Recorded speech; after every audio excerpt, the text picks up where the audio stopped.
Bonjour. Salam alaikum. Alaikum salam. Ça nous fait très plaisir de vous poser des questions et de vous rencontrer. Comme cela se fait régulièrement et d'une manière récurrente, et ça nous fait très plaisir dans le petit Maghreb de rencontrer notre mairesse. Ben écoutez, ça me fait doublement plaisir d'être ici aujourd'hui dans cette belle journée où il y a deux matchs quand même assez importants. Donc un match avec l'Algérie et un match avec le Maroc. Et actuellement, on me dit que les deux gagnent. Donc c'est des bonnes nouvelles.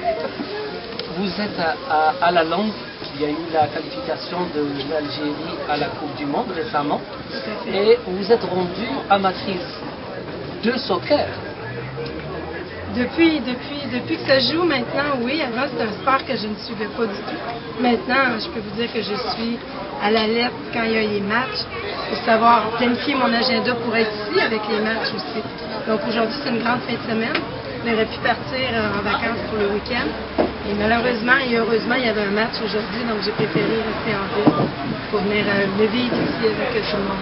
La solidarité de la mairesse pour notre communauté, la communauté maghrébine à Montréal, se trouve dans vos actions pour essayer de valoriser ce quartier et plus dans des actions concrètes. L'action du Petit Maghreb est l'une des plus importantes actions de votre quinquennat. Mais je vous dirais que ça a été même une promesse électorale. Lorsqu'on dit que les citoyens nous disent des politiciens qui n'ont pas leur promesse, mais celle-là, je l'ai dit. Seulement quand je fais une promesse, je la fais. Donc en 2005, j'avais parcouru la rue ici à l'époque, ça tombait en plein dans le mois du Ramadan. Donc le soir après 9h, les cafés étaient pleins. Donc j'étais venue avec M. Bourque, qui était l'ancien maire de Montréal. On avait parlé avec la communauté, on les avait écoutés. Je leur avais demandé c'est quoi vos besoins. Et on me disait beaucoup, on n'est pas reconnu dans la communauté à Montréal, on se sent isolé, on n'a pas d'emploi, on se regroupe ici dans nos cafés, on n'a aucune reconnaissance. Moi, je leur ai dit, vous savez que sur cette rue-là, Jean Talon, 80% des commerçants sont d'origine maghrébine. Ça mérite d'être reconnu. Et je leur ai dit, écoutez, moi, je vais vous aider à créer cette rue commerciale, le Petit Maghreb. Mais pour le faire, il faut que la communauté s'implique. Moi, je peux être le véhicule, mais j'ai besoin des gens à l'intérieur qui vont faire vivre cette association. Je vous dirais que 5 ans plus tard, le travail a évolué, ça a avancé. Ça n'a pas été facile parfois parce que c'est pas tout le monde qui comprend à quoi sert un mouvement associatif. Puis surtout les commerçants, ils veulent savoir qu'est-ce qu'ils vont gagner de ça. Est-ce que ça va leur donner plus de clients? Est-ce que ça va augmenter le commerce? Et l'objectif, c'est de oui. Et finalement, 5 ans plus tard, à la Ville-Centre, on a enfin reconnu que cette rue-là était une rue commerciale. Donc, avec un programme de subvention qui se rattachait à ça pour la rénovation des commerces. Donc, jusqu'à presque 50% des travaux peuvent être remboursés par la Ville. Sur certains travaux, il y a une liste. Et c'est ce qu'on a réussi à mettre en place. Actuellement, on me dit qu'il y a peut-être 4 commerces qui se sont prévalus de ce programme de financement. Il reste 1 an. Donc, on espère que les autres restaurateurs ou les autres commerces pourront en bénéficier. Inch'Allah. Votre intérêt pour vos citoyens de votre arrondissement et de la ville de Montréal se trouve encore concrétisé et confirmé dans votre action dans le parti Vision Montréal qui a pris des initiatives récemment pour essayer d'encourager et de faciliter justement à ces citoyens supporters de s'intégrer dans le monde professionnel, tout simplement en essayant d'organiser d'une manière beaucoup plus professionnelle le recrutement de cette jante maghrébine à Montréal. Exactement. Qu'en est-il exactement, Madame Je donnerai quelques chiffres juste pour faire une toile de fond. Actuellement, à Montréal, près de 60% des citoyens sont nés à l'extérieur du Canada. 60%. C'est quand même important. La communauté maghrébine, elle est très présente.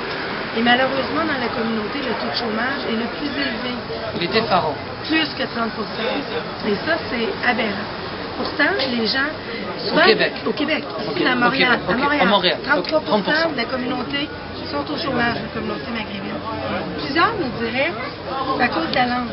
Ben, vous parlez français. Parfaitement. Non, pour nous, c'est pas le problème de la langue. Il y a beaucoup qui nous disent que c'est l'éducation. Ben, on sait que la communauté maghrébine, la raison pour laquelle on va les chercher, mais chauffeurs taxi. C'est parce qu'ils sont hyper diplômés. Alors, le problème, c'est pas le diplôme, c'est pas la langue. Donc, on doit s'attaquer au vrai problème qui est plutôt c'est probablement l'intégration à l'emploi. Comment ça se fait l'intégration à l'emploi? Si on regarde les statistiques de la ville, 60% sont import du Canada. Sur 22 000 employés, 4% de nos employés sont issus de l'immigration. 4%. Ça n'a carrément pas de monde. Alors, Vision Montréal, on est dans son programme politique, enfin, un premier parti qui va s'occuper de la diversité. Parce que ce qui nous rassemble, on a peut-être beaucoup de différents, mais ce qui nous rassemble dans notre culture, c'est vraiment le fait qu'on est tous montréalais. Ça, tout le monde a choisi Montréal pour y vivre. Tout le monde a son mot à dire. Normalement!